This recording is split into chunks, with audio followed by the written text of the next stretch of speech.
One night, Henry and Gordon were alone with James.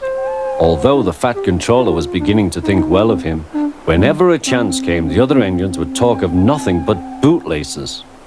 "Remember the time one had to be used to get you out of trouble, James?" they would tease.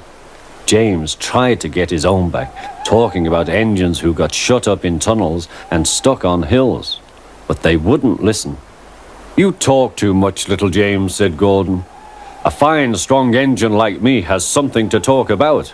I'm the only engine who can pull the express. When I'm not there, they need 2 engines. Think of that. I've pulled expresses for years and have never once lost my way. I seem to know the right line by instinct." Every wise engine knows, of course, that the signalman works the points to make engines run on the right lines, but Gordon was so proud he had forgotten. "Wake up, James," said Gordon next morning. "It's nearly time for the express." "What are you doing? Odd jobs?" "Oh, well, we all have to begin somewhere, don't we? Run along now and get my coaches. Don't be late." James went to get Gordon's coaches. They were all shining with lovely new paint. He was careful not to bump them, and they followed him smoothly into the station, singing happily, "We're going away, we're going away." "I wish I was going with you," said James. "I should love to pull the express and go flying along the line." Gordon, with much noise and blowing of steam, got ready to back onto the train.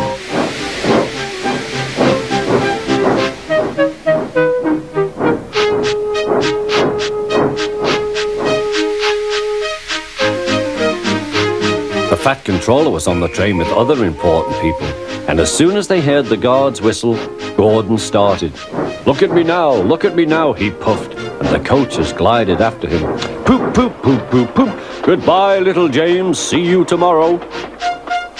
James watched the train disappear and then went back to work.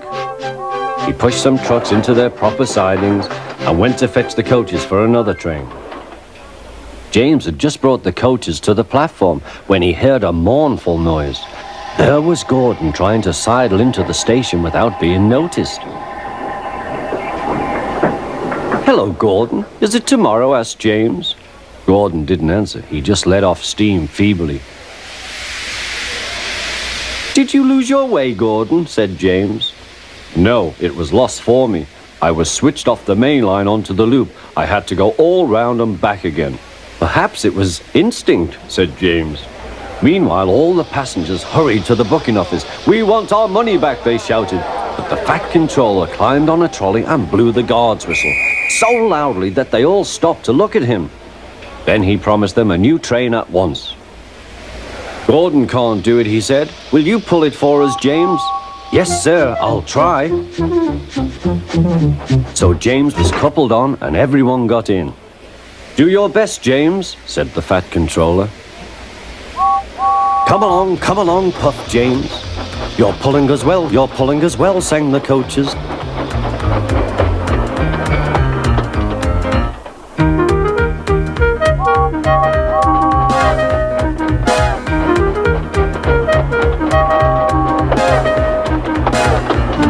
Bridges and stations flashed by, the passengers cheered, and they soon reached the station.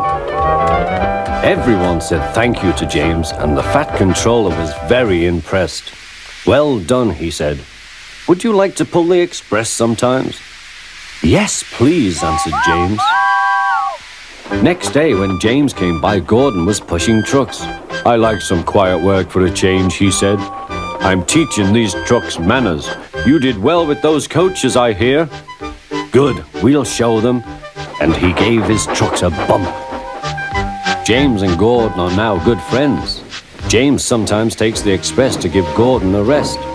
Gordon never talks about bootlaces, and they are both quite agreed on the subject of trucks.